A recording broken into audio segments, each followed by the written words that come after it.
নমস্কাৰ, তোমালোকৰ কাৰণে বহুতেই ভাল খবৰ আহিছে। যিটো অসম পুলিচৰ অফিচিয়েল ৱেবছাইট আছে SLPRB, তাত বহুতেই ভাল খবৰ আহিছে জনাই আছোঁ। তাৰ আগতে যিসকলে প্ৰথমবাৰৰ কাৰণে চেনেল ভিজিট কৰি আছা, চেনেলটো ছাবস্ক্ৰাইব কৰি ল'বা আৰু লগত থকা বেল আইকনটো প্ৰেছ কৰি ল'বা। তেন্তে ব'লা ভিডিঅ' আৰম্ভ কৰোঁ। নিশ্চয় দেখাই পাইছা, এইটো হৈছে অসম পুলিচৰ অফিচিয়েল ৱেবছাইট SLPRB। লগতে উল্লেখ কৰা হৈছে তোমালোকৰ ৰিকমেণ্ড নটিছ, যি নেকি আপডেট ডেট দিয়া হৈ আছে তোমালোকৰ 14/10/2022 দিয়া হৈ আছে।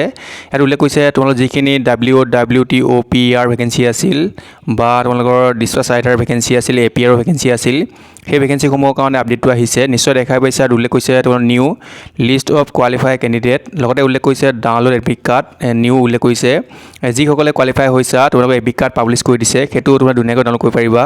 আৰু যিসকলে কোৱালিফাই হৈছা তুমি চেক কৰিব পাৰিবা, তোমালোকৰ নাম দিয়া হৈছে, সকলোবোৰ ইনফৰমেশ্যন দিয়া হৈ আছে, ডিটেইলছ দিয়া হৈছে, তুমি চেক কৰি ল'বা ধুনীয়াকৈ। আৰু এডমিট কাৰ্ড ডাউনলোড কৰাৰ সময়ত তোমালোকৰ এপ্লিকেশ্যন নাম্বাৰ বা তোমাৰ নেমটো ডেট অফ বাৰ্থটো প্ৰয়োজন হ'ব। তাৰপিছত লগইন কৰি দিবা। তোমালোকে লগইন কৰি দিয়াৰ লগে লগে তোমালোকৰ নিজৰ নিজৰ এডমিট কাৰ্ডখন আহি যাব।